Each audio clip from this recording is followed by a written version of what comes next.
נפשי שבעה ברעות, וחיי לשאול הגיעו. יש כשאין לו צליל ולא נמצא לו מקום, ואתה מרשה לי להניח אותו לפני או שעוד לא נראה. גם כשהתשובה מתעכבת והלב שואל על מה, אתה נשאר עד לכיף והנפש אינה לבד, כי אש שנמצא אינו נעלם בתוך החושך. אתה עוד נוכח אל ישועתי. יום צעקתי בלילה נגדך, והלילה נשאר נאמן, כי הכאב נשמר.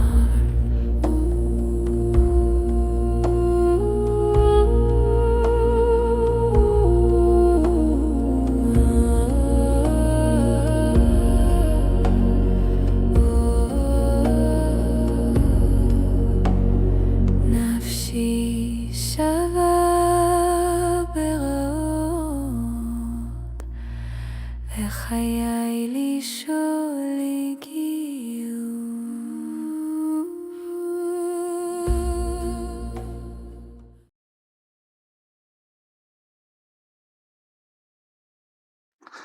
Bom dia a todos. Paz de Cristo. Amém.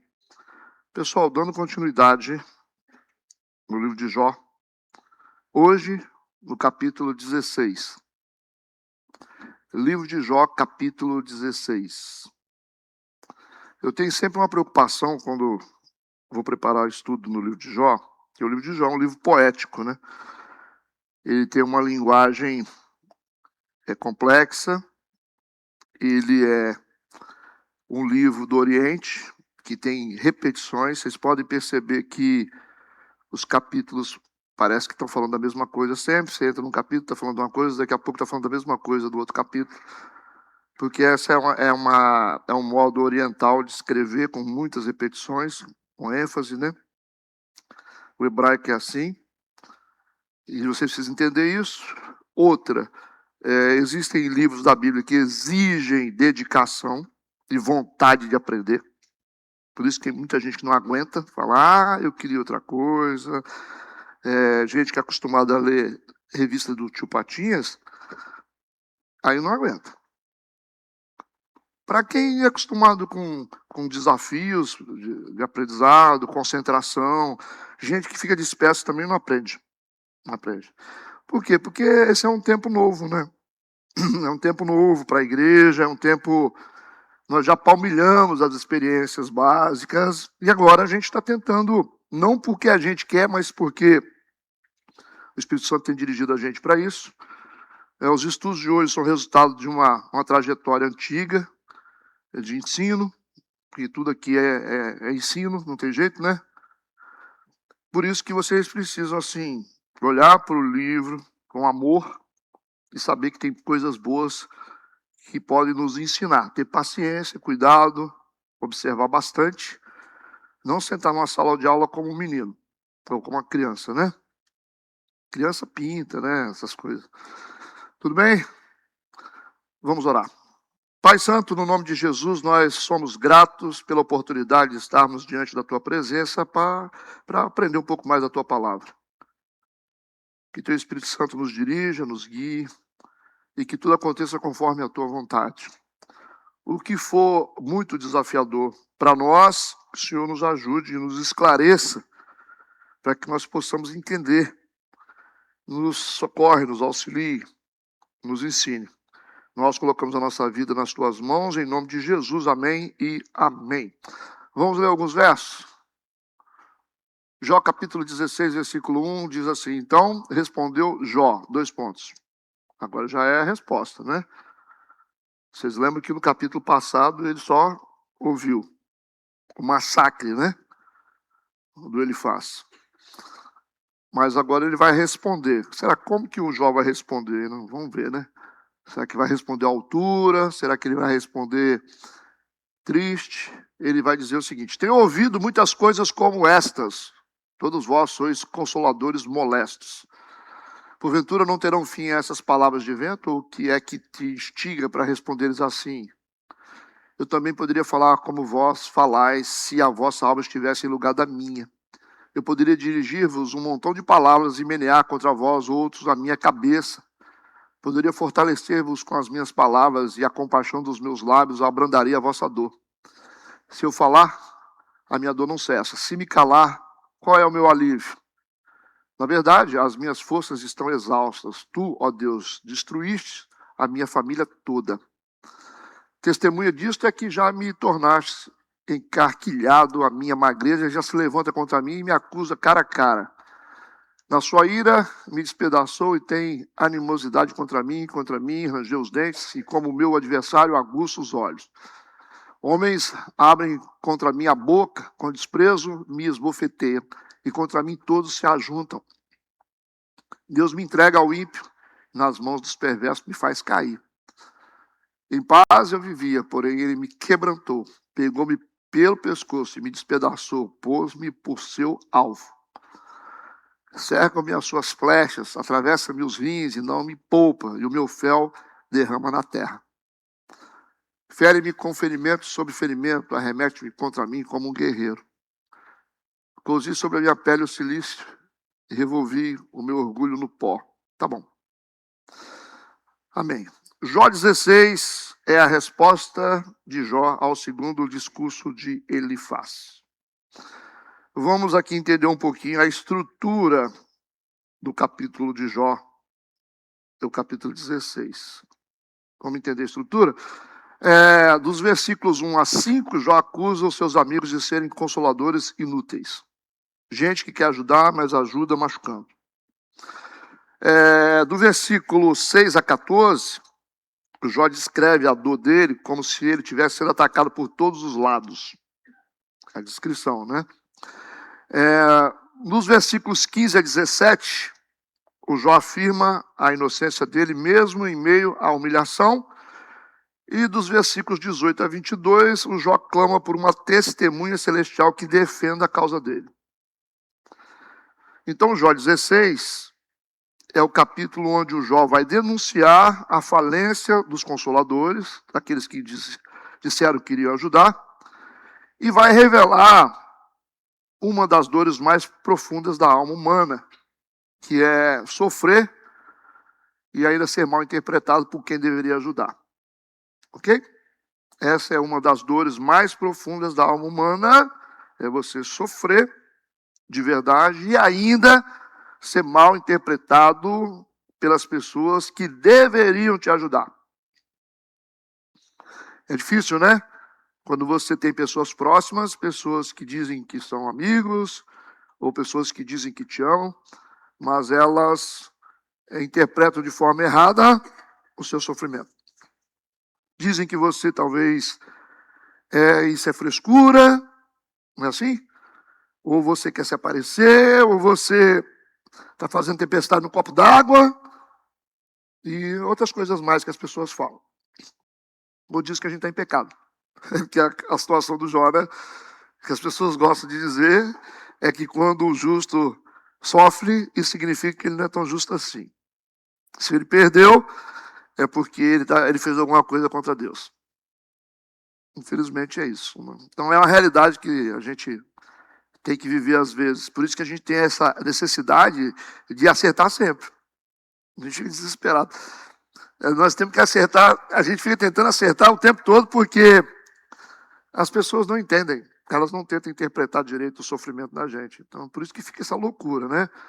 É igual você trabalhar numa empresa onde o patrão é muito carrasco e que qualquer erro vai ser punido de forma severa.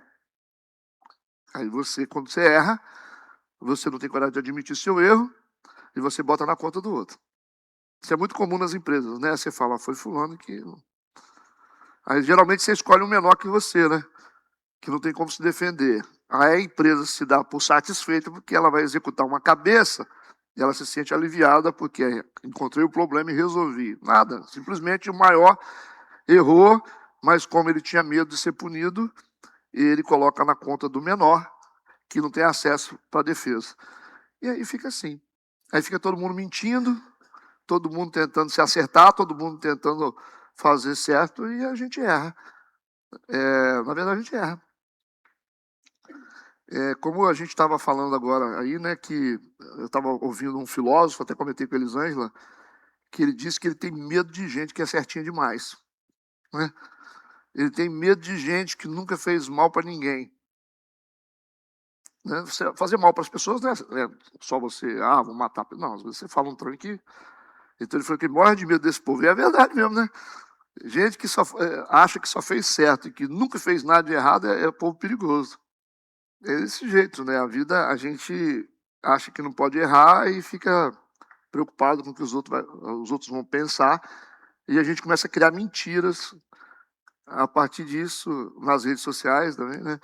A gente vai contando mentira o tempo todo, porque ninguém está preparado para ouvir as nossas dificuldades ou aceitar os nossos erros. Isso é triste, né? Isso é triste, é uma realidade que a maioria de vocês vive, que nós vivemos. Que a gente, eu sou bom, eu sou feliz, às vezes não é, né? Mas infelizmente a vida não é fácil. Mas enfim, o livro de Jó vai nos ensinar muita coisa. Ser forçado a se defender no meio do sofrimento é uma das experiências mais desgastantes da vida.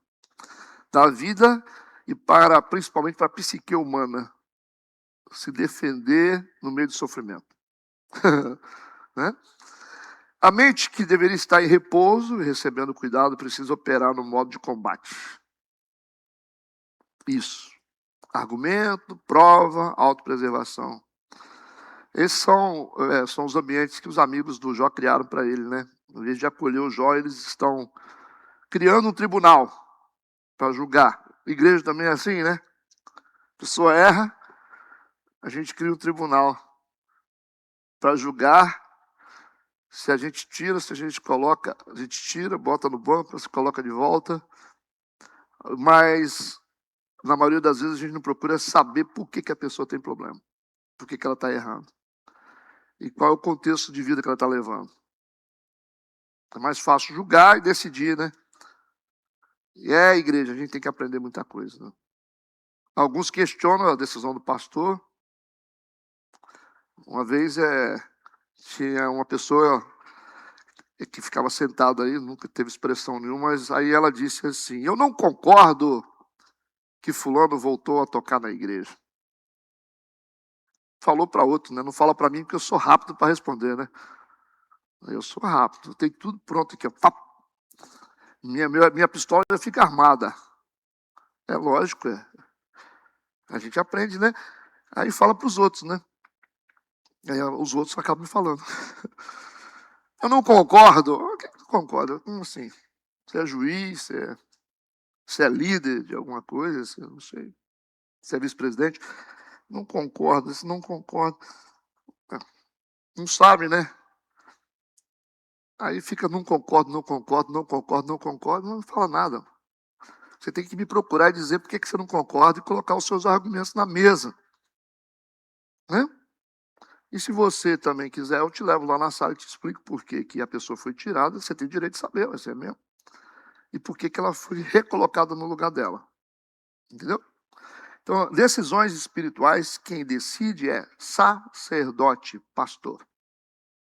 Decisões espirituais. Já pensou se as decisões espirituais de uma igreja fossem tomadas por todo mundo? Isso ia virar uma bagunça, né? O cara bate na mulher, está sentado na igreja, quer decidir a vida dos outros. O outro joga na Mega Sena toda hora, quer decidir a vida do outro lá que vai pregar. O outro não sei o quê, sai com a mulher do vizinho. É esse tipo de gente que tem dentro de igreja. É esse tipo de gente que tem dentro de igreja. Nem todos, né? Dá para salvar um pouco. Mas é assim, é todo mundo cheio de carrapicho. Todo mundo cheio de problema. Só muda o tipo de pecado. Ah, pastor, mas eu não tenho amante. Mas você rouba lá na empresa, né? Você rouba na empresa do cara. Ah, não roubei, não. Roubou sim, porque você tinha que ter dado 8 horas de trabalho pro cara. Você fica sentado 2, enrolando. E quando o cara sai, você senta. Então você é um ladrão. É porque o salário ele vai ter que te pagar no final do mês, não vai? Ele vai pagar 8 horas para você? Se você entregou só 5, você roubou do cara. Ladrão. Né? Quem rouba o patrão, rouba um banco. A Bíblia diz. Que você é infiel nas pequenas coisas, você é infiel nas grandes. É lógica. Quem rouba uma bala, rouba, sei lá, assalta uma casa. Ou não? É isso. Então, os amigos de Jó, ao invés de acolherem e entenderem, criaram um tribunal. Os tribunais não são para orar pelos outros, os tribunais são para julgar. Os tribunais são feitos, às vezes, de churrascos, de cafés, almoços. Está entendendo essa linguagem? Almoço na minha casa domingo, queria que você fosse. Queria tomar um café com você, queria que você fosse no churrasco lá em casa. Não é para poder ter comunhão, é um tribunal. Um tribunal para julgar você, Núbia, para julgar você, Eduardo. Para julgar a sua conduta. Entendeu, Jonathan? São os tribunais. Qual a diferença das outras igrejas? Porque aqui eu denuncio. A diferença é essa. Aqui eu falo. Aí ninguém morre sem saber, né? A diferença é essa. Agora, juntar para orar tem a terça-feira. Terça-feira vamos orar, ué. Vamos orar pelas pessoas. E olha que o espaço aqui é grande, hein? Tribunal da oração. Olha que tribunalzão bacana aqui, ó. Terça-feira, 19h30, o grande tribunal da oração. Onde nós vamos interceder. Mas não vem, né? É isso aí.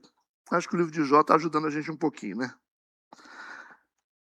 Então, não tratar o capítulo 16 apenas como uma defesa de Jó. Nós não podemos tratar o capítulo 16 apenas como uma defesa. Porque a cabeça da gente fica assim, está se defendendo o tempo todo, vai se defender de novo. Mas como um mapa da alma ferida quando ela passa por crises, ou seja, 3 crises ao mesmo tempo. A alma dele está ferida porque está passando por 3 crises. Primeira, crise relacional, o Jó. Os amigos falharam. Os amigos falharam. Os que deveriam ajudá-lo, os que deveriam interceder, os que deveriam socorrê-lo, eles falharam. Eles estão aqui para acusar. Segunda crise emocional. O Jó está esgotado emocionalmente. Está esgotado. Quase desviando. Terceira crise espiritual. O Jó sente Deus como adversário. É normal isso. Isso é normal. Não é pecado, é verdade. Jó sente Deus como adversário. Isso já é normal no ser humano. Você tem 3 caras ali falando que é isso, né? Você tem 3 sábios, 3 crentes assim, anciões, vamos dizer, né? Os doutores da igreja que estão dizendo, tá vendo? Você fez alguma coisa contra Deus, por isso você está sofrendo. Como é que o cara fica? Quando você sofre, você já tem a sensação de que Deus te abandonou. A sensação é essa. A sensação de que você cometeu algum erro. A sensação de que você foi reprovado. Aí junta 3 pessoas do contexto espiritual que são sábias, que são mais velhas, e começa a acusar. Aí como é que fica o cara? É afundar no buraco. É isso que eles estão fazendo. Então as 3 crises, relacional, os amigos falharam, emocional, o Jó está esgotado, e crise espiritual, porque o Jó sente Deus como adversário, mas o Jó ainda procura Deus como testemunha. Ele sente que Deus é o adversário, mas ele procura Deus como testemunha. É interessante isso aqui. Então vamos para o versículo 1. Então respondeu Jó dizendo. Eu já falei 3 vezes sobre isso. 3 vezes sobre isso. Respondeu Jó dizendo. Qual o significado tem isso aqui para vocês? Eu já expliquei. Qual o significado que tem isso aqui para vocês? Respondeu Jó, vírgula, dizendo. Comentem, só para vocês participarem. Não é para testar vocês, não. Eles dizendo, por quê? Porque você pode responder de outra maneira. Qual é a maneira de responder que a gente tem? Cita uma. Se calando, fugindo, chorando. Hã? Isso, desligando da igreja. Né? Mas o texto diz que Jó respondeu dizendo. É a melhor resposta, que vocês acham? É melhor, né? É a melhor resposta. Quando você acha que tem algo errado, você tem que dizer. Já podemos ir embora. Acabou a escola bíblica, está resolvido já. Né? Não é melhor dizer? Do que falar, mas dizer para a pessoa certa, né? Então, o texto que diz, então respondeu Jó, dizendo, o verbo responder, respondeu. No hebraico aqui, o sentido aqui original é como se Jó tivesse sido interpelado sem ter pedido. Não tem como uma pessoa vai falar uma coisa com você sem você pedir opinião. Você está querendo ficar quietinho no seu canto, a pessoa fala um negócio com você e você é obrigado a responder. Então, ele está respondendo porque ele foi interpelado. Ou seja, ele está numa conversa que ele não pediu. Ele não pediu. Os caras estão falando um monte de coisa ali, ele não pediu nada daquilo. Eles apareceram lá, ele estava sofrendo.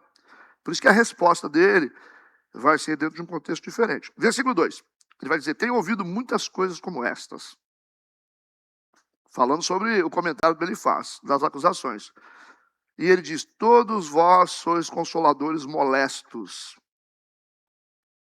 Molesto. É um termo devastador aqui no hebraico. Molesto é como se fosse conselheiro de miséria. Veio para molestar. É literalmente isso, né? Consolador de miséria. Até aqui, você vê o conselheiro inútil. Por isso que ele disse, eu tenho ouvido várias coisas. Eu parei aqui e ouvi vocês falarem. Os três falaram, ele falou. E ele chegou à conclusão. Todos vós sois consoladores molestos. Vocês não me ajudaram em nada. É porque eles fizeram uma tortura psicológica com ele. Invalidaram a dor do Jó. Falsa empatia. Versículo 3. Porventura, não terão fim essas palavras de vento? Vocês vão continuar falando? Ele falou. Ou o que te irrita para assim responderes? Ele falou. O que está irritando vocês para vocês falarem nesse tom comigo? Ele está dizendo que as palavras espirituais de Elifaz são, na realidade, o quê? Ocas. Pneumaticamente ocas. Pneuma. Ele está falando do espírito. As palavras de vocês não são espirituais. São vazias, só são palavras, são vazias, não tem o espírito dentro. Espírito sem conteúdo. Ou seja, forma sem vida. Palavras que não edificam, porque as palavras têm que vir espiritualizadas para poder ter efeito. Quem vai falar com a gente, quem vai aconselhar a gente, quem vai tentar ajudar, tem que vir no espírito. Porque se não vier no espírito, vão virar acusadores. Então você tem que tomar cuidado para quem você pede opinião, para quem você pede ajuda. Precisam ser pessoas espirituais, porque senão as palavras virão ocas. Uma pessoa que não tem espiritualidade, uma pessoa que não busca Deus, uma pessoa que não tem disciplina espiritual, quando você falar alguma coisa para essa pessoa, você pedir opinião a essa pessoa, ou ela quiser te aconselhar, o que você espera que vai vir dessa pessoa? O que você espera? Aí que está o problema, né? Quem é você? Essa é a pergunta. Não te vejo na igreja. Você não cuida nem da sua família. Você está todo enrolado. Por que você poderia me ajudar em alguma coisa? É isso que ele está dizendo aqui. As suas palavras são pneumaticamente, espírito, vazias do espírito. Então, já ensinou uma lição para a gente de sabedoria. Quem é você para poder tentar me ajudar ou me instruir nisso.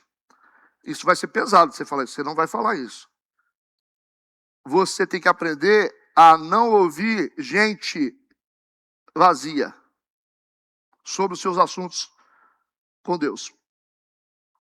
Vai contar pecado? Vai lá. Conta lá que você errou para uma pessoa que ela é duvidosamente suspeita. Então, você vai contar? O que vai acontecer? Ela vai contar para outra pessoa. Ela vai contar para outra. Ela vai falar assim com outra pessoa, quer te contar um negócio? Mas não é para, entendeu? Mas para a gente estar orando junto. Fofoca gospel. Ué? Vocês têm dúvida? Vocês vão precisar de muitos anos de igreja para entender isso. Aí aquela que ouviu, ela não vai se aguentar. A mente dela está assim, ó. Não preciso segurar esse negócio, eu não sou baú, né? Aí ela tem uma amiga também, um amigo, vai ligar para ela, vou te contar um negócio, mas vai ficar entre a gente aqui, tá? Pelo amor de Deus, tá? Não me interprete mal. Eu só preciso de mais gente para estar orando. Você nunca viu isso? Aí vai juntando. Daqui a pouco todo mundo da igreja sabe. E você acha que o segredo só está na mão de um. Qual foi o seu erro? Confiar em gente que não tem fruto. Confiar em gente que não é espiritual. Confiar em gente que está pior do que você espiritualmente.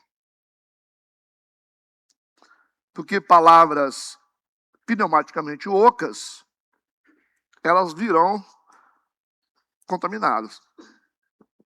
Entendido? Só isso. Na dimensão moral, o Jó está desconstruindo a autoridade intelectual e espiritual dos amigos. Ele diz, vocês não têm condições. Ele chama a teologia deles de palavras de vento, vazias e sem peso prático. É vazia, palavras que não têm peso prático, porque não estão ajudando, ele está se sentindo pior. Ele está questionando a motivação deles. Ele está dizendo, vocês não me amam. Vocês são orgulhosos. Vocês acham que vocês estão certos. E vocês não conseguem interpretar a minha dor. Por isso que ele disse no versículo 3. Porventura não terão fim essas palavras de vento? Versículo 4. Falaria também, eu também, como vós falais. Só que é uma pergunta isso aqui. Essa é uma pergunta. Falaria eu também como vós falais? Se a vossa alma estivesse em lugar da minha alma? Se você estivesse no meu lugar agora, perdendo filhos, perdendo tudo, como eu perdi, até a saúde, porque está tudo machucado. E eu estivesse na posição de vocês, como seria o contexto que ele está dizendo? Vamos trocar de lugar? Para ver se você sustenta a sua fala de acusador? Falaria eu também como vós falais, se a vossa alma estivesse em lugar da minha alma, ou amontoaria palavras contra vós e menearia contra vós a minha cabeça? Será que eu faria isso? Ele disse. Ironicamente, ele está falando assim, a gente troca de lugar. Vocês ficam na minha posição, vocês perdem tudo, e eu fico na posição de conselheiro. Será que eu falaria a mesma coisa que vocês falaram para mim? Então é interessante você pensar sobre isso. Quando você pensar em acusar e destruir, se coloca no lugar da pessoa. Vamos trocar. Vamos dizer assim, não foi o cara que perdeu o filho, foi você. Como é que vai ser? Você teria fé, assim, né? Vamos dizer que, né, quem perdeu o marido foi você, não a outra pessoa. Quem faliu foi você. Vamos nos colocar no lugar. Você não é mais o sacerdote nem o levita. Você é o homem caído à beira do caminho. Vamos ver como é que fica. Vamos ver se a sua valentia fica boa. Você está questionando o samaritano que chegou ali, porque diz que o samaritano não presta, mas ele chegou e ajudou. Mas o sacerdote e o levita passaram de largo. Entende? Então ele está denunciando isso. É fácil denunciar a partir de uma posição de privilégio, está dizendo. É fácil. É fácil denunciar quando você chega com o seu carrão, quando você tem a sua conta bancária gorda, quando as suas empresas estão funcionando bem. É muito fácil denunciar. Agora eu quero ver você ficar na posição de quem perdeu. Por isso que ele está denunciando e está dizendo, vamos ver como vocês ficam. E menear a cabeça é um gesto de julgamento piedoso. Quando a gente fala de piedade, piedoso é religião. O contexto é mais usado como religião. É gente espiritual, religiosamente espiritual. Isso é ser piedoso. Vida piedosa é vida espiritual, é vida religiosa, aquela pessoa tal. Isso, igual essas molequinhas tudo assim, aqueles homens, aquele jeito. Isso é piedade. Certo? Deveria ser espiritualidade legítima, mas geralmente a palavra ser piedoso está aplicada ao contexto de religião. Você é uma pessoa religiosa, visivelmente religiosa. Menear a cabeça é um gesto de julgamento piedoso. Você vê a pessoa com problema, você fala. Aí você chega para o outro, tá vendo? Não ora. Você menear a cabeça. Tá vendo? Não vem na igreja. Por isso que não tem dinheiro, não dá o dízimo. Entendeu? Eles fizeram isso com o Jó. Ele disse, vocês estão meneando a cabeça. E se eu tivesse no lugar de vocês, eu menearia a cabeça, balançaria a cabeça com um gesto de julgamento piedoso, porque gente religiosa se acha melhor que o outro e faz assim, né? Esse jeito. É muito engraçado. Ontem mesmo, eu gosto de observar, eu olho para algumas pessoas dentro da igreja que se julgam muito espirituais, né? Porque foram criadas assim, religiosas, são religiosas. E elas olham para as outras pessoas que foram transformadas por Deus com um olhar de nojo.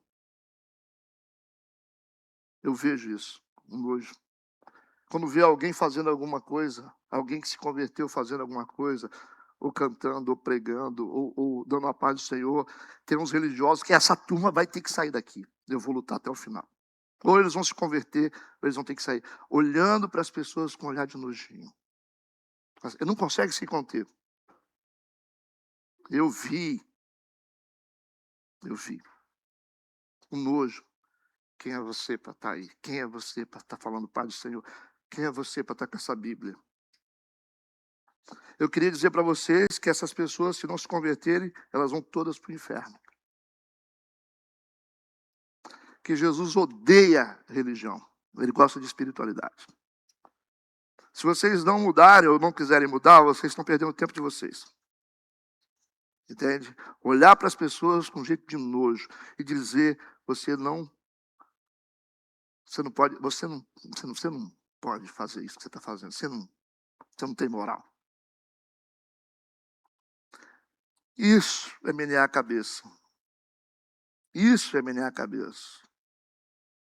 O Jó está dizendo aqui que a mente humana, sem empatia real, tende a criar narrativas cruéis para explicar a desgraça alheia.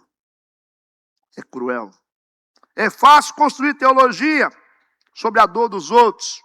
Quando somos nós que estamos feridos é uma coisa, mas quando a gente não está ferido, a gente cria teologia errada para explicar a dor dos outros. Vamos lá. Versículo 5. Ele falou assim, se eu estivesse no lugar de vocês, ele disse antes, vos fortaleceria com a minha boca. Ele falou. E a consolação dos meus lábios abrandaria a vossa dor. Ele falou, esse é o papel de quem anda com Deus. O Jó disse que se os papéis fossem invertidos, ele usaria palavras para fortalecer e não para esmagar. Amém? Versículo 6. Ele diz, mas ele volta agora para a realidade dele. Se eu falar, a minha dor não cessa. Se eu me calar, calando-me eu, qual é o meu alívio? Não muda nada. Ele só falou o que ele pensava, agora ele volta para o problema dele. Isso mostra que há um aprisionamento emocional em Jó aqui. Ele diz, falar não resolve, calar não alivia. É difícil, né? Esse é o estágio chamado de noite escura da alma que o salmista falou. Ok? Quando tanto a ação espiritual, que é a oração que a gente tem articulada, né? quanto o silêncio espiritual produz o mesmo resultado. Orar não muda nada e ficar calado também não muda nada. É isso que ele está sentindo. Ele falou, não está mudando nada. Não quer dizer que não muda, mas dentro da vida dele agora, ele sente que não mudou nada. Ou seja, escuridão sem alívio. Não é abandono, mas pode ser um processo de purificação radical que Deus está imprimindo nele, né? Ele sente que todos os suportes racionais foram removidos e o que resta para o Jó é apenas uma fé nua. Fé nua é interessante, né? Ter fé pelado. Como é que é? É esquisito sem ter nada. Fé nua, sem ter nada. Não tem uma roupa, não tem nada, não tem uma casa, não tem filhos, não tem nada. Fé nua. Fé vestido é fácil. Mas ele está entendendo que este não é o fim da caminhada com Deus. É uma fase muito profunda. E é importante a gente saber que o Jó não está desistindo, não. Ele está falando. Ele não está falando o que a turma quer que ele fale. Ele não está amaldiçoando Deus. Que quando ele amaldiçoar Deus, o ciclo fecha. Aí a condição humana está acabada. Porque o Jó é o modelo mais extremo de sofrimento. E se ele desistir aqui e blasfemar contra Deus, toda a nossa história como igreja acaba. Entenderam ou não? A gente vai chegar à conclusão de que não tem jeito. Por isso que Jó é um exemplo. Versículo 7. Agora se volta para Deus. Você tem que ver as mudanças que ele faz. Agora, na verdade, agora tu me tens fatigado. Ou seja, me dado fadiga. Ele está falando com Deus agora. Tu assolaste toda a minha companhia. Ele está falando na segunda pessoa agora. Antes eram eles, agora ele está falando com Deus.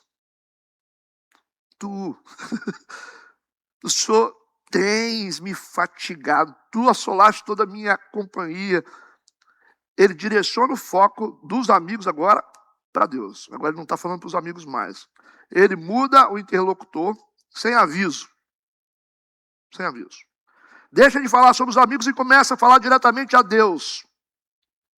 E vai falar até o versículo 17. E a gente está no 7º. Versículo 8. Testemunha disto, ele diz, é que já me fizeste enrugado. E a minha magreza já se levanta contra mim, e no meu rosto testifica contra mim.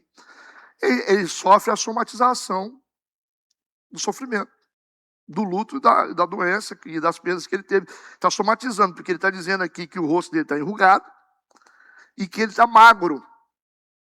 Então a dor do Jó já não é uma dor interna, é uma dor visível agora. Você olha para ele, você vê que ele está desfigurado. Ele já não começou por dentro, agora foi para fora. Por isso que ele diz que o meu rosto testifica contra mim. As rugas e a magreza é o resultado de uma doença interna emocional. São sintomas físicos, né? Na cultura antiga, corpo doente, presta atenção, na cultura antiga, corpo doente é interpretado como veredicto visível de punição de Deus. Na cultura antiga. Por isso que os discípulos perguntaram para Jesus, quem pecou? Para esse cara estar cego. É assim que eles pensavam. Leproso, o leprosário. Isolado da sociedade e não pode participar de nada espiritual. Isolado espiritualmente, isolado socialmente. Por quê? Está com problema com Deus. Gente mutilada não podia participar de cerimônias espirituais. O cara está aleijado do pé, não tem mão. Por isso que a mulher encurvada é uma coisa diferente, é um contexto diferente.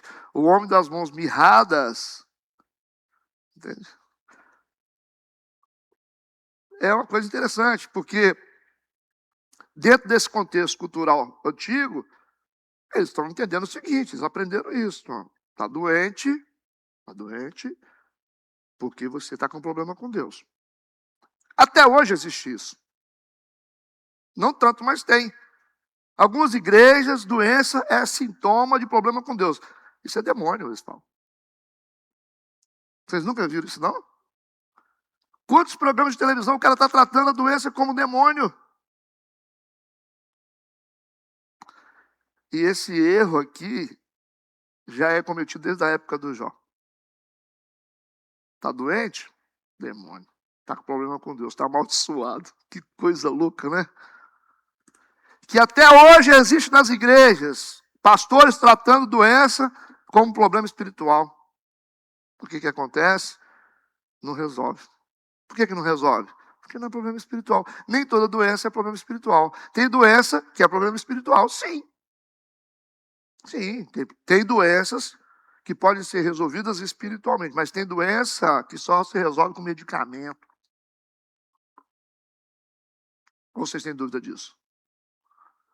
Hã? Quantos já foram de algum sistema religioso que entendia dessa forma? Está doente? Demônio. O cara está com diabetes. Eu repreendo o demônio da diabetes. Não vai sair. Não vai sair, não. E quando não sai, o que é que se fala com a pessoa? Hã? Você não tem fé. Você não tem fé. Você não tem fé. Você não tem fé. O livro de Jó já está explicando esse erro deles aqui. O livro de Jó está explicando. E olha que é um dos livros mais antigos da Bíblia. Se não for o mais antigo. Como é que faz?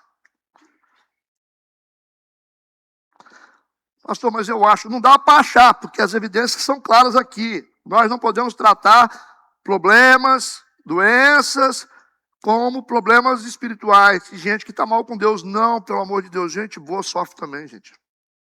Gente boa fica doente. Gente boa, gente justa perde dinheiro. Gente justa tem problema com os filhos, tem problema no casamento. Isso é real. Se falar que gente justa não pode ter problema, então eu vou descer daqui.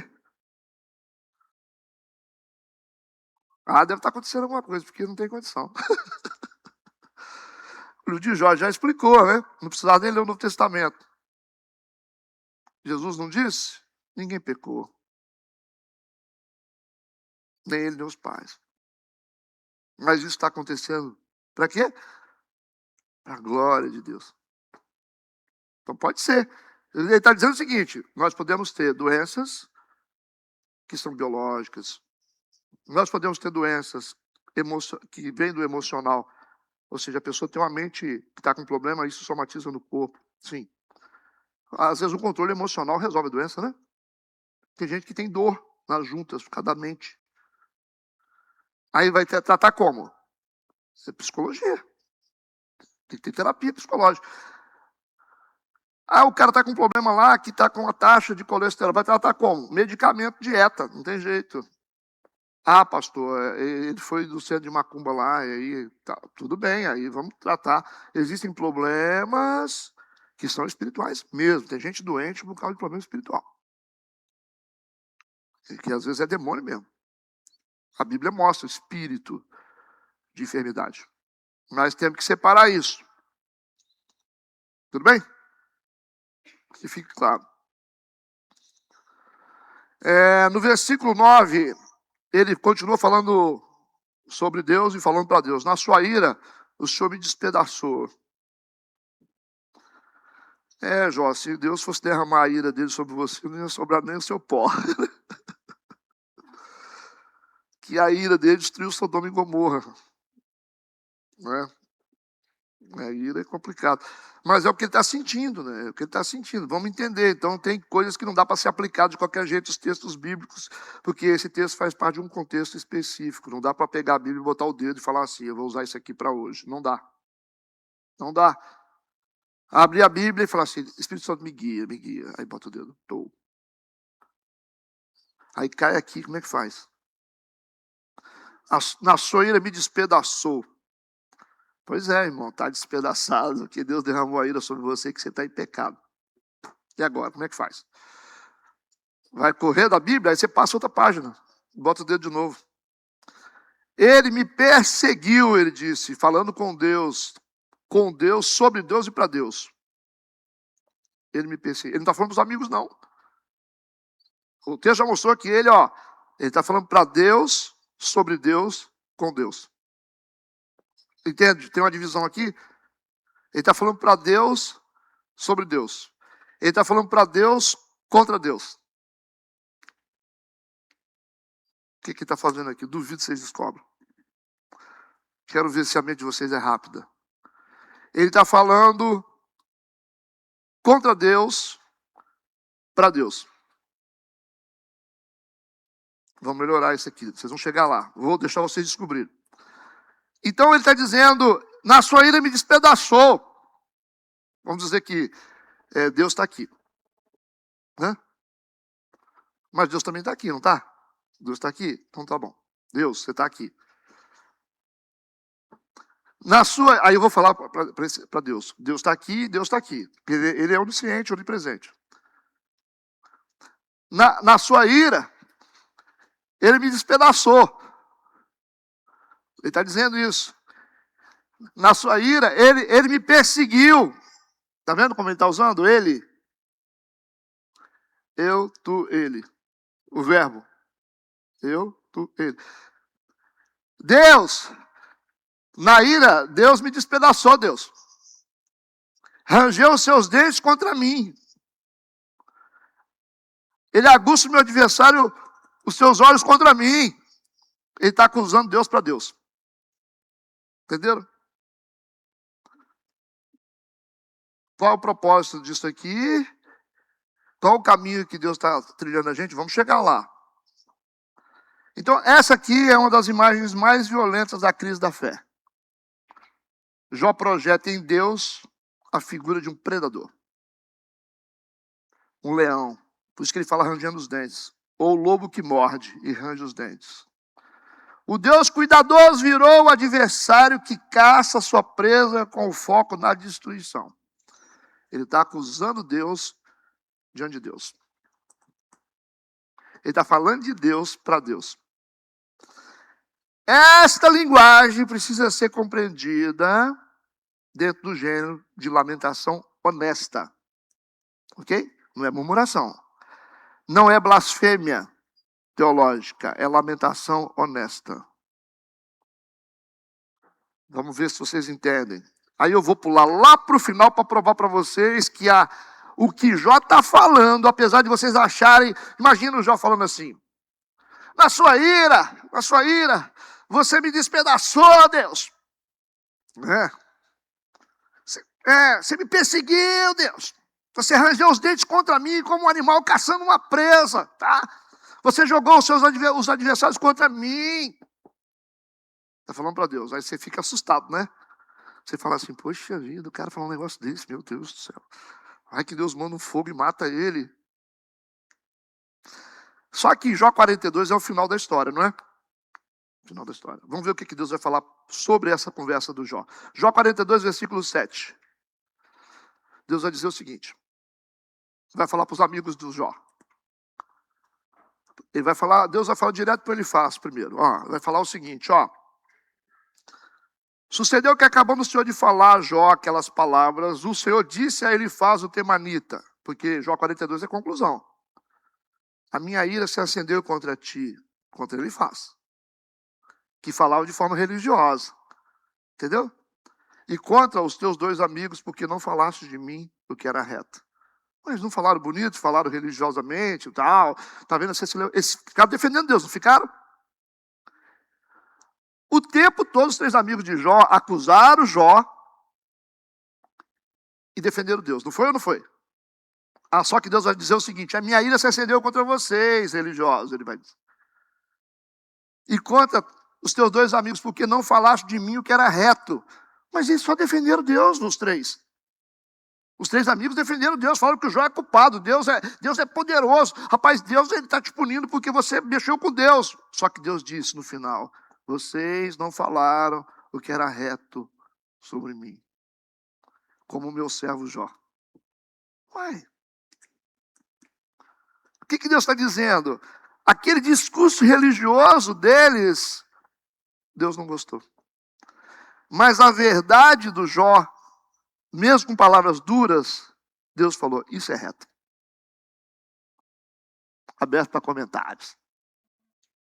O que você acha, Eduardo? O que a gente chega à conclusão? Qual a conclusão que nós chegamos aqui? Deus prefere? Mesmo que a palavra for difícil. Mesmo que as palavras... Deus está muito mais satisfeito com a verdade dura. Ou seja, uma reclamação para ele dura do que um discurso religioso desonesto. Deus prefere muito mais um pecador honesto do que um religioso desonesto. O que vocês acham? O que é melhor? Um crente enrolado ou um ateu honesto? O que vocês acham? Um ateu honesto. Ele está dizendo, eu não acredito em Deus. Ele está contando mentira? Ele é honesto. E o pior é o crente que conta mentira. Quem que é melhor dos dois? Vocês perceberam como que a mente de Deus é diferente do que a gente imagina? Não é como os homens pensam. O que é melhor? Agora eu vou pegar pesado. Um católico honesto ou um evangélico desonesto? É isso aqui que está escrito, irmão. O evangélico, ele acha que é o detentor do monopólio do Espírito Santo, do conhecimento, da sabedoria. Ele é desonesto, às vezes ele está sendo desonesto, está dando tombo no irmão, entendeu? Está roubando lá, não sei o quê, e ele sabe da verdade. Mas aí o católico está lá, servindo a Deus, porque ele aprendeu com os antepassados dele, que aquilo ali era certo. Dentro da consciência dele, está servindo a Deus. Mas ele está sendo honesto. Vocês entenderam qual é a base da minha crítica aqui agora? Esse é o problema. Por isso que o evangélico fica arrogante. Enquanto vocês estão aqui na igreja, numa igreja que tem mais de 500 membros, a galera está tudo dormindo ou fazendo lazer. E os católicos estão em massa na igreja agora de manhã. O que vocês acham? O cara, coitado, por ignorância, também está lá assim, na frente da igreja, 7 horas da manhã. Os evangélicos estão lá, dormindo. Porque ficaram na Netflix, ou foram para o churrasco. Então tem gente enganada com Deus, muito enganada. Muito enganada. A gente vai saber disso depois, no final. A ideia aqui é tirar esse senso de religião que muitos têm. De ficar acusando os outros. Não, porque aquela mulher... Rapaz, às vezes a mulher não tem nem entendimento espiritual e você tem e não faz. O que é pior? Você teve oportunidade, foi criado dentro da igreja e fica aí enrolado com as coisas, o outro converteu em uma semana, está jogando pedra no cara. A gente tem que pensar. É a Bíblia que está dizendo. Deus disse, a minha ira se acendeu contra ti e contra os teus 2 amigos, ele faz. A gente defendeu Deus, a gente falou que o Jó era culpado, mas erraram. Vocês criaram um conceito errado a respeito de mim, eu não sou mau assim. Por isso que a minha ira está sobre vocês. Vocês não falaram de mim o que era reto, como o meu servo Jó. Jó falou que era reto, Jó falou que era verdadeiro, Jó foi honesto comigo, só isso. Vocês não foram. Mas o Jó falou lá que o senhor estava despedaçando ele, né, perseguindo ele, rangendo os dentes. Mas ele foi honesto. Ele foi honesto, ele não mentiu. Ele é o que ele estava sentindo. Eu gosto de honestidade. Vocês perceberam que esse negócio destrói a religião? Destrói a religião. E a sensação que a gente tem, que a gente ficou muitos anos na igreja, que a gente não aprendeu nada. É essa a sensação que eu tenho. Que a gente ficou muitos anos dentro da igreja e que a gente não aprendeu nada. Nada. E que essa aqui é uma revelação que todos nós temos que pensar.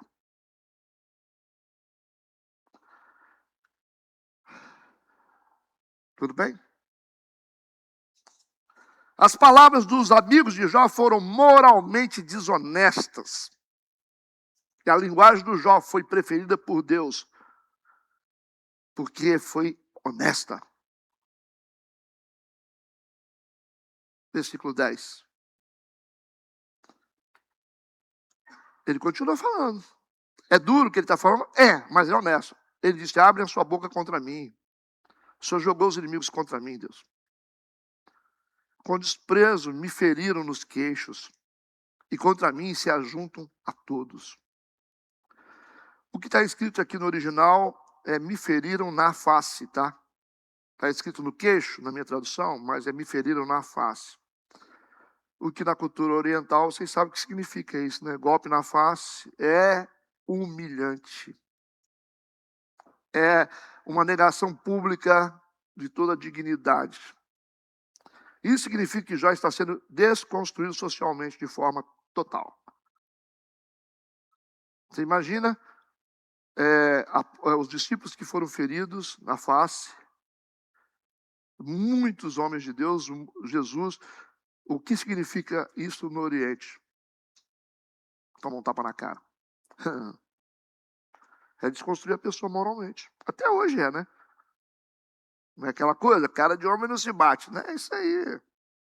Cara de ninguém se bate. E quando Jesus fala, se te derem na face, é da outra. Vocês vão passar por uma desconstrução moral. É isso que ele está falando. Que as pessoas interpretam errado. Tem gente que fala assim, o cara bateu na sua cara aqui, você dá a outra face. Não é isso que ele está falando. Se for assim, eles vão acabar com a gente, pô. Aí você sai assim na rua e bate na minha cara. Não é isso que Jesus está falando. Ele está dizendo o seguinte, se vocês passarem por uma desconstrução moral, não precisa ficar com medo, não. Entendeu? Pode abrir o espaço para ser desconstruído moralmente novamente. Eles vão ficar falando. Eles vão atentar contra a moralidade de vocês. Ou não? Quando atentar, você fala assim, quer continuar? Continua falando de mim. Continua. Quer falar mais? Não, continua falando. Fala de mim de novo. Isso é da outra face. Entendeu no sentido original o que significa isso? As pessoas vão falar de coisas de você que você não sabe nem o que é, cara. Você não sabe nem o que é. Mas você fala assim, continua falando. Vai. Vamos. Porque você está construído espiritualmente já. Por isso que Jó está dizendo que ele foi entregue aos inimigos e eles feriram ele no rosto. Versículo 11. Entrega-me, Deus, ao perverso, e nas mãos dos ímpios me faz cair. Na dimensão espiritual, o Jó está dizendo que ele está desprotegido pela providência divina. E esse é um pesadelo terrível para a gente, né? Ser deixado à mercê de pessoas sem escrúpulos. É horrível isso. É o sentimento que ele tem. A gente sente isso até hoje. Deus, o Senhor me vulnerabilizou diante de gente que não presta. Gente que me ataca sem eu, e eu estou te servindo. Olha a sensação. Ele está falando isso aqui. E isso é atual nos dias de hoje, né? Versículo 12. Descansado eu estava. Ele falou, estava quietinho na minha casa. Ele falou, eu estava bem. Porém, ele me quebrantou. Quando ele fala para Deus e fala ele, significa que ele está falando para Deus contra Deus. Está chegando lá, né? Ele fala para Deus contra Deus. Ele está falando com Deus aqui. Ele falou, estava descansado. Porém, ele me quebrantou. Pegou-me pela cerviz, pelo pescoço, me despedaçou. E também me pôs por seu alvo. Ele falou, me colocou num ponto fixo para todo mundo atirar em mim. Não deixou nem correr. É verdade.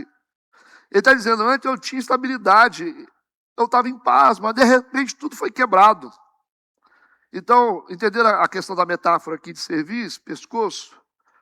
É porque Deus pegou ele pelo pescoço e transformou ele no alvo estático. Tipo assim, fica quieto aqui, o pessoal vai jogar flecha em você, você fica quietinho, não se mexe, mas não dá para correr não. Ele está denunciando Deus. Ele falou, o Senhor fez isso comigo. Me colocou como um alvo estático, eu não conseguia me mexer. Versículo 13, cercaram-me os seus flecheiros. Aí, ó. Atravessa-me os rins e não me poupa, e o meu fel derrama sobre a terra. É muito interessante essa linguagem aqui, porque ele usa a imagem aqui do cerco, né? Porque está se sentindo vulnerável de todos os lados. Ele falou, não tem nenhuma área minha que eles não conseguiram atacar. Eles me atacaram por todo lado, ele falou. Ele está dizendo sobre a enfermidade, a perda dos filhos, a acusação da solidão, a vergonha, a ausência de resposta, tudo isso. Ele falou, me atacou de todo jeito, eu perdi família, amigos estão me condenando, perdi minhas fazendas, meu gado. Então está tudo, ele falou, o Senhor me atacou de todos os lados. Ele está dizendo isso de Deus para Deus. E ele fala aqui sobre rins. Rins. O que significa isso na antropologia bíblica? Rins é a parte mais profunda emocional da pessoa. O íntimo emocional da pessoa foi ferido, né? Machucado. As entranhas, quando fala de rins e entranhas, é porque me feriu por dentro, entendeu? E ele fala de forma tão interessante, aqui, ó, atravessa-me os rins e não me poupa, e o meu fel derrama sobre a terra. Ele está dizendo que a vesícula dele foi rasgada, olha que coisa fantástica, e a bile dele foi derramada, entendeu? Porque o fígado produz a bile, e vai para vesícula. Então ele falou assim, eu fui rasgado de tanta flechada que eu tomei, que o meu fel, porque a bile é amarga, se derramou. Olha a narrativa dele, é a narrativa poética, entendeu? Dando detalhes para Deus, assim, construindo minuciosamente como que eu me sinto por dentro. Eu fui rasgado por dentro, não tem nada dentro de mim mais não, Deus. Entenderam isso? Esse é o ápice da agonia existencial. Ou seja, está levando o cara no extremo para a gente entender que Satanás pode tentar levar a gente no extremo, mas a gente pode sobreviver. Essa é a lição. A sensação que ele foi arrombado por dentro. Versículo 14. Fere-me com ferimento sobre ferimento. Por quê? Vocês lembram quando morria, ele perdia uma coisa, havia um cara para falar. Aí perdia outra, o outro saindo, o outro estava chegando para poder falar. Os caras que traziam as más notícias, lembram?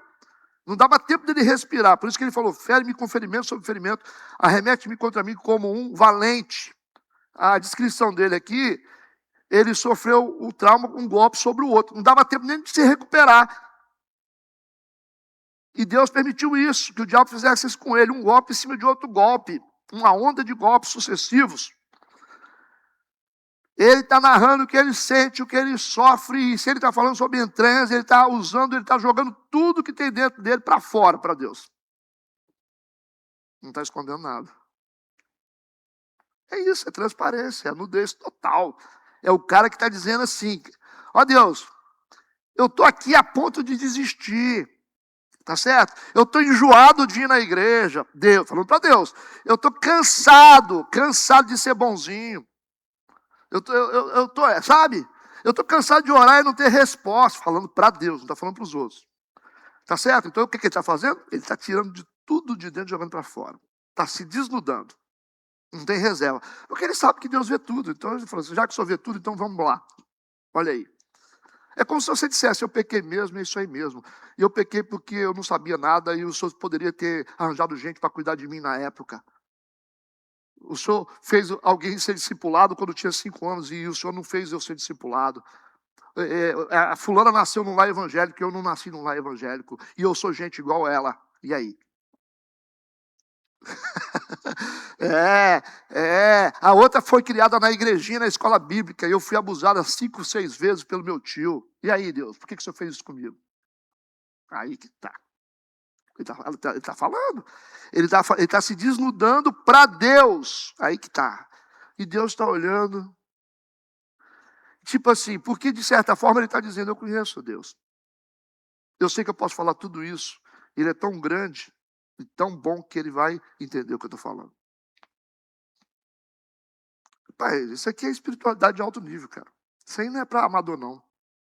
Isso aqui é coisa a nível de apóstolo Paulo, assim, esses caras assim que apanham dentro da prisão, e levanta e sai pregando. O cara que vai pro para a crucificação e não está nem aí dando glória a Deus. É missionário que fica lá nesses países hostis e a espada está no pescoço. É isso aí, é esse tipo de espiritualidade que está sendo criada aqui para a guerra. Porque ele fala que Deus está como um guerreiro implacável contra ele, invadindo uma cidade indefesa. Versículo 15: cozi sobre a minha pele o cilício. Vamos ver se vocês são espertos aqui. O que é cilício, hein? Vai. O que é silício? Hã? Pode falar. Hã? É porque eu acho que tem uma passagem bíblica, não sei se na época de Eliseu e Samaria, Uhum. e silício lá na época que eles estavam sujados. Aí estou com medo de falar uma. Não, pode falar. Não sei se é efeito de. Não? Não, de pombo, não. Mas tem alguma passagem que fala de silício lá no centro. Vamos tentar de novo, sem pesquisar, hein? O que é silício? Isso. É porque não pode, é uma roupa. É uma roupa desprezível, com uma roupa de mendigo, de pele, de animal. Sim, porque não pode confundir com silício com S, né? Silício com S, ele é o não metal, a metal, né? Então não é o silício que usa na informática, não. Silício com S na informática. Esse silício aqui é uma roupa, trapo, geralmente feito de pele de animal, né? Assim, para humilhação. Ele falou, cozi sobre a minha pele, ou seja, costurei sobre a minha pele uma roupa de couro, por exemplo. Desprezível, né? Eu não tenho mais vestimenta de rico, agora eu tenho vestimenta de pobre. Ok? E revolvi a minha cabeça no pó. No original aqui, essa é uma veste de luto, que significa penitência ou humilhação, certo? E quando ele fala aqui, revolvi a minha cabeça no pó, em algumas traduções de vocês está escrito o seguinte, ó. Eu fiz o quê? Eu lancei o meu chifre na terra. Por isso que tá, alguns estão corno. Cornuto, corno é chifre. Chifre é símbolo de poder. E no contexto social nosso, não é símbolo de poder. Se você olhar para o Apocalipse, você vai ver que os chifres que aparecem no Apocalipse mostram poder. A besta que tinha tantos chifres, poder. Dentro da linguagem escatológica, bíblica, chifre é símbolo de poder. Quando ele fala aqui, eu revolvi a minha cabeça, ele está dizendo, eu peguei o meu chifre de poder, né?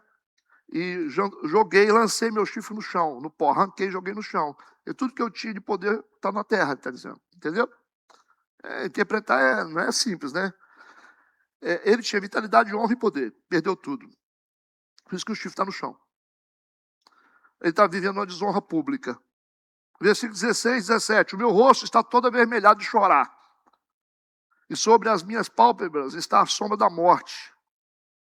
Apesar de não haver violência nas minhas mãos, de ser pura a minha oração. Ele está revelando um impacto emocional visível no rosto dele, que está chorando direto. O rosto dele está carregando as marcas de sofrimento. Jó disse que mesmo assim a consciência dele é limpa. É limpa. Uma consciência limpa pode ser um dos últimos lugares de resistência, quando tudo o acusa. Ok? É o único lugar, ou o último lugar de resistência de uma pessoa, quando tudo está te acusando. Consciência. Esse é o lugar de visitação de Deus. Sua consciência está tranquila? Então descanse, irmão. Aquele que tudo vê sabe quem é você. Não precisa de ninguém falar. Quem tem que saber é Deus e você. E isso te sustenta. Tá certo? Para uma igreja que toma pancada toda hora, isso é uma boa fala, né? Ai. Esse é o último lugar de resistência. A oração honesta é mais sagrada do que a oração conveniente. Certo? É mais sagrada. Versículos... Olha para o versículo 17. Ele é um divisor de águas aqui, no capítulo, tá? Porque antes desse versículo, o que o Jó está descrevendo é como se fosse uma punição que ele estava passando. Agora, depois desse versículo, ele vai fazer um apelo para Deus baseado na inocência. Entende? Antes desse versículo 17, o que acontece? Está descrevendo o sofrimento como punição. Está dizendo, o Senhor fez isso comigo, o Senhor fez isso comigo, não sei o quê. Agora, a partir desse versículo, ele vai fazer um apelo a Deus baseado na inocência dele. Ele vai mudar o jogo. Aí, versículo 18, ele fala, terra, cosmo. Porque ele sabe que Deus é Senhor de tudo, né? O meu sangue, não cubras o meu sangue e não haja lugar para ocultar o meu clamor. Cobrir o sangue significa destruir a evidência. Ele falou assim, não tire as evidências do meu sofrimento até que eu seja considerado inocente. Ele quer que as evidências sejam mantidas. Entendeu? Ele falou, eu não quero, eu preciso mostrar para Deus isso aqui tudo. Eu só quero que isso saia depois que ele me absolver. É o que? É forense que fala, pessoal. É isso, Elisângela? Essa é uma prova forense, as evidências. Então, ele está clamando ao cosmo, né? Ele não quer que o registro seja eliminado. Porque senão ele vai ter que silenciar a reivindicação. Porque se Deus mudar a situação dele aqui agora, sem dizer para ele assim, você é inocente. Ele não quer. Entendeu? Não, você está me dando por quê? Não, porque você está sofrendo. Não. Ele está dizendo para Deus o seguinte, não. Eu quero que o Senhor me devolva tudo, porque eu sou inocente. Eu não quero que o Senhor faça isso por dó de mim. Aí lascou aqui, hein? Ele falou, eu quero mostrar que eu sou inocente. O Senhor vai falar para mim, você é inocente, você é justo, você está sofrendo por causa de um propósito. Agora me dá por pena, eu não quero não. Então eu mantenho o registro. Ele falou, não deixe que meu sofrimento seja encoberto por explicações teológicas convenientes. Não quero. Jó clama para que a dor dele não seja enterrada no esquecimento. Ele quer que a sua causa permaneça aberta. E ficou até hoje, né? A gente está caminhando para o final, calma aí. Versículo 19. Eis que também agora a minha testemunha está no céu, e nas alturas o meu testemunho está. Uai, ele está falando para Deus. Mas ele diz que a testemunha dele está no céu. Se ele está falando para Deus contra Deus, vamos lá. É o ponto mais alto do capítulo, é esse. Ele não encontra defesa na terra, ele diz. Não encontrei defesa na terra. Então ele levanta os olhos para o céu, e ele afirma que existe uma testemunha celestial. Ao mesmo tempo ele está dizendo que ele tem alguém que pode provar que ele é inocente. E está no céu. E está falando para Deus. Então o que o Jó está fazendo? Está dividindo aqui a percepção dele de Deus. É isso aí. O Deus da história terrena, que parece ser o inimigo dele, que está punindo ele. E o Deus da eternidade, que é a testemunha dele e é o que vai pagar a conta dele, que é o fiador dele. Ele dividiu. O Jó apela por Deus contra o próprio Deus. Jó divide de forma intuitiva o Deus que ele experimenta, que ele está sofrendo na mão desse Deus, e o Deus que é realmente Deus. São duas coisas. O Deus que ele está experimentando e o Deus que pode absolver ele. Isso não é incoerência. Não. É uma fé em crise sofisticada. Deus está me punindo, mas só Ele pode me tirar disso. Crer na justiça de Deus, mesmo quando a experiência com Deus parece estranha. E o que é mais interessante aqui é que o Jó está tendo uma consciência. Ele não está nascendo a consciência, está despertando, a consciência existe. em cada um de nós, que há uma divisão espiritual de Deus chamada Trindade, que nunca apareceu no Antigo Testamento. Existe um Deus que julga, mas existe um Deus que defende. Existe um Deus que traz juízo, mas existe um Deus que salva. Tem que desenhar? Não, né? O Jó, um dos livros mais antigos da Bíblia, está revelando a existência de uma trindade.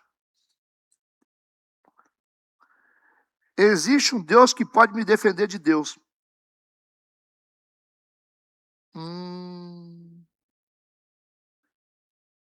É um vislumbre,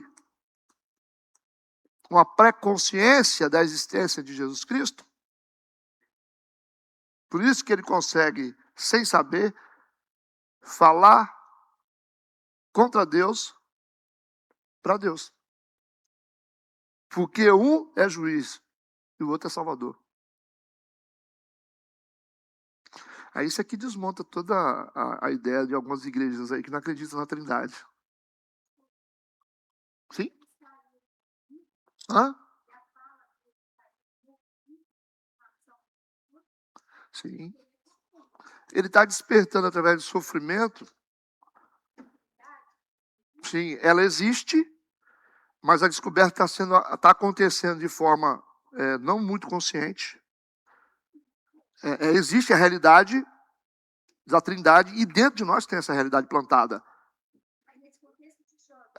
No sofrimento ele está acordando. No sofrimento ele está acordando. Com certeza. Com certeza. Está mostrando. Exatamente. Legal. Ela mandou bem. Talvez sem saber, né? Sem perceber. Exatamente. A terceira pessoa pode estar ajudando ele a despertar a consciência das outras duas pessoas. Mandou bem, dá um livro, hein? Você deu um chute pro gol, bateu na trave e entrou. Exatamente. Entende? E no sofrimento, quando ele não desiste de Deus, ele quer continuar lutando, ele começa a despertar a consciência de coisas de revelação de Deus. Por isso que ele vai dizer, antes eu te conhecia só de ouvir falar. E o livro de Jó se revela um dos livros mais poderosos da Bíblia, né? Entende? É interessante que a Trindade, o Cristo, ele já existe. A consciência sobre ele, da salvação dele. Ele entende que se não fosse Jesus, ok? A gente ficava debaixo do juízo de Deus. E ele começa a descobrir isso sozinho. Então, as palavras dele estão revelando. A dor resistida está mostrando para ele que existe uma segunda pessoa. A terceira está ajudando, como ela diz, que é o Espírito Santo. E Jesus vai ser o advogado. Mas isso só é capaz porque também existe uma peça fundamental que é o promotor. Sim, o inimigo, né? Sem ele não existiria o tribunal. Sem o tribunal nós também não entenderíamos que há um revisor. Foi a construção de Deus. A construção que Deus fez através do sofrimento de Jó. Para uma descoberta maior que estava além dele. Talvez nem no tempo dele ele descobriu totalmente. Mas é mais para a igreja de hoje, né? A gente só entende o valor de Deus, de Jesus Cristo, não é você assistindo um filme de A Paixão de Cristo. Você tem que estudar a Bíblia, senão você não entende Cristo, não. Ai, tadinho dele, na cruz. Mas quantas pessoas foram para a cruz? Aquilo ali não é nada, é só uma representação do que aconteceu no final. O Pedro foi crucificado de cabeça para baixo, muito pior. Nem isso fez com que ele se tornasse o Cristo. O Tiago sofreu mais que Jesus. Ele foi esfolado vivo, foi arrancada a pele dele. Então não está no sofrimento dele, mas está no ato de uma divindade superior se desnudar para salvar um ser que não merece. Uma divindade sair do trono para poder se tornar homem comum para salvar uma humanidade que não merece. Esse é o jogo. Isso aí que é complicado de entender. Você fala, como assim? Quem é que faz um negócio desse? Vai sair do trono dele para salvar um povo que não merece? Se merecesse, aí tudo bem, né? A gente fizesse por onde, todo mundo é bonzinho. Os bonzinhos estão lá. Se tiver um justo, né? Como o Abraão falou. Falou com Deus, Deus falou, se tiver um justo. Naquela época era assim. Se tiver um justo, eu poupo. Essa é a regra da lei. Mas não tinha. E quantos justos tem aqui? Todos pecados, todos estão destituídos da glória de Deus. Se Jesus tivesse existido na época de Abraão, se ele tivesse na terra na época de Abraão, Sodoma e Gomorra era salva inteira. Inteira. Porque ele ia mediar eles, o pecado deles, se eles aceitassem ele, se reconhecessem ele. Mas, entendeu o seguinte, cara. Entendeu o seguinte, Deus, se não tiver Jesus Cristo e o Espírito Santo, Deus é uma máquina de destruição. Pode saber. É igual no Antigo Testamento, irmão. Passava igual. No Antigo Testamento, Deus passava igual um trator em cima do povo. Matava milhares e milhares e milhares e milhares. Ficavam em pé. Se Deus não tivesse, a gente não entender a Trindade, se você não entender o que Cristo fez por você na cruz do Calvário, você vai ser moído pela ira de Deus. Por isso que a gente tem que levar em consideração, a Bíblia fala, a misericórdia de Deus e a severidade de Deus. Deus não deixou de ser Deus, não. Ele é Deus. A mão dele é pesada mesmo. Mas como é que faz? Você tem que entrar debaixo de Cristo, irmão. Senão você não aguenta a mão dele, não. Você tem que aguentar o mediador. O mediador está ali, ó. Com a mão ali, fala, Deus, calma. Deixa que eu vou conversar mais com ele. Eu vou ter uma conversa melhor com ele. Aí o Espírito Santo vai convencendo. Então ele é o nosso mediador. Então descobrir a obra de Cristo dessa forma é fantástico. É fantástico. Então assim, tem conteúdo para vários livros, né? Vários livros. Esse aqui pode ser um dos pensamentos mais profundos da Bíblia, né? E sobre o sofrimento humano, né? Nós estamos no final, né? O Jó não permite que seus sentimentos, por mais intensos e dolorosos que sejam, venham definir completamente a verdade sobre Deus. Ele sente dor, sente abandono, sente confusão, mas ainda preserva dentro de si a consciência de que o sofrimento não pode ser a última explicação da realidade. Ele solta assim, ó, a minha testemunha está no céu. Porque saiu de dentro dele. Ele não está negando a dor, mas reconhece a dor com honestidade, mas ele não aceita que a dor tenha a palavra final sobre Deus. Versículo 20. Os meus amigos são os que zombam de mim. Os meus olhos se desfazem em lágrimas diante de Deus.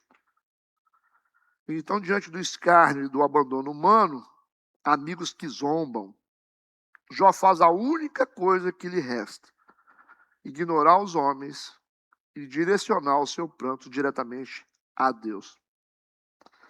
Há uma intimidade profunda e crua. Chorar diante de Deus é o último fio de relacionamento que mantém o homem vivo. O versículo 21, penúltimo, ele diz, se alguém pudesse contender com Deus pelo homem. Contender aqui é mediar. Se alguém pudesse ir diante de Deus pelo homem, ele fala. Ele está falando sobre uma necessidade. Senão se a gente continuar assim, nós não vamos, a humanidade vai morrer toda. Ele falou. Porque o homem é falho, né? Se alguém pudesse contender com Deus pelo homem, como o homem pelo seu próximo. Eureka, né? Grande descoberta. Debaixo de uma pressão espiritual e psicológica, ele identifica a necessidade de um advogado ou um libertador. Versículo 22. Porque decorridos poucos anos, ele disse, eu seguirei o caminho por onde não tornarei. Ele sabe que a ampulheta da vida está acabando, que ela é breve, que ele vai morrer. E ele encara a morte sem ilusão romântica. O que torna a busca dele por justificação algo que tem que acontecer logo. Ele está dizendo, eu sei que eu vou morrer, de uma forma ou de outra, mas eu quero que o meu direito apareça. Olha só aí, nós estamos no final aqui. Ele falou, eu sei que a vida é breve, mas considerando que a vida é breve, eu preciso de algo que possa valer a pena. O que pode valer a pena? A salvação. Só tem isso, irmão. É a única coisa que faz a gente suportar as tempestades existenciais é a certeza da salvação. Se não for, ninguém fica. Se for esperar isso aqui é muito ingrato, rapaz. É muito ingrato. Você olha para as coisas e as pessoas, como você é tratado, você ser justo, você às vezes é discriminado, você ser de família, você é massacrado. Nós estamos num país que estamos correndo o risco de permanecer do jeito que está. Que a injustiça reina. Então, qual a esperança que existe para um povo? Esperança é salvação, irmão. Salvação. Aqui você viver mais ou menos, você tem que lutar muito. Para viver mais ou menos uma vida digna ali, você tem que lutar muito, não é pouco não. É por isso que o livro de Jó é interessante. A busca pela justificação em Cristo Jesus tem que acontecer agora. Ele está dizendo, eu preciso entender, que alguém reconheça o meu valor antes que eu morra. E quem vai fazer isso é Jesus. Fazendo um resumo breve aqui, rapidinho, gente. A síntese, da teologia do livro de Jó. Número 1, Jó mostra uma alma em crise. Por isso que é dividida a crise dele em 3 partes, Eu falei com vocês sobre os amigos, O cansaço emocional e a ideia de que Deus está massacrando ele sem causa. A alma em crise, a primeira parte. A segunda parte, o Jó apela para Deus, mesmo sentindo-se ferido por Deus. Ele apela para Deus, mesmo se sentindo ferido. E aí ele encontra a realidade da Trindade. Ele está falando com Deus, que Deus está atacando a vida dele, mas ele pede ajuda ao próprio Deus. Terceiro, Jó revela a necessidade de um mediador. Eu preciso de alguém, uma testemunha, eu preciso de alguém que me tire dessa. Quarto, Jó mostra e ensina a importância da lamentação honesta. Isso é legal, honesta. E, por fim, Jó antecipa a imagem do inocente sofredor. A imagem do inocente sofredor é a imagem que vai apontar para o Cristo lá no Novo Testamento. Que alguém inocente pode sofrer. Então ele mesmo, a imagem do Jó como uma pessoa sem culpa sofrendo é a imagem do próprio Cristo. Por analogia, tá? Entendido? Abertas as perguntas, já que a gente finalizou. Achei esse capítulo interessante. Alguém quer fazer alguma pergunta? 8h30. Alguém quer fazer alguma colocação? Tá tudo bem? Significa que todo mundo entendeu, né? A melhor maneira de ficar acordado é prestar atenção. Eu gosto de assistir filme. Entendeu a história, você fica ligado. Se não entendeu, você fica com sono. Hã? Quando você engrena no filme, entendendo o filme, você fica ligado. Agora, quando você não entende, fica com sono. E é um sono de quem já dormiu, né? Acabaram de acordar. Ok, finalizamos esse capítulo. Vamos para o próximo, na semana que vem. Será o capítulo 17. Oremos. Deus, obrigado por mais um tempo precioso na tua casa, diante da tua palavra. Que tenhamos um dia de paz, um dia de bênçãos, um dia edificante. Prepara a nossa vida para o culto de logo mais à noite, porque nós queremos adorá-lo, bendizer o teu sagrado nome, entregar a adoração que o Senhor merece. Nós queremos te agradecer por tudo em nome de Jesus. Amém e amém. נפשי שבעה ברוב וחיי לשאול הגיעו. יש כאש שאין לו צליל ולא נמצא לו מקום, ואתה מרשה לי להניח אותו לפני או שעוד לא נראה. גם כשהתשובה מתעכבת והלב שואל על מה, אתה נשאר עד לכיף והנפש אינה לבד, כי אש שנמצא אינו נעלם בתוך החושך. אתה עוד נוכח אל ישועתי. יום צעקתי בלילה נגדך, והלילה נשאר נאמן, כי הכאב נשמר.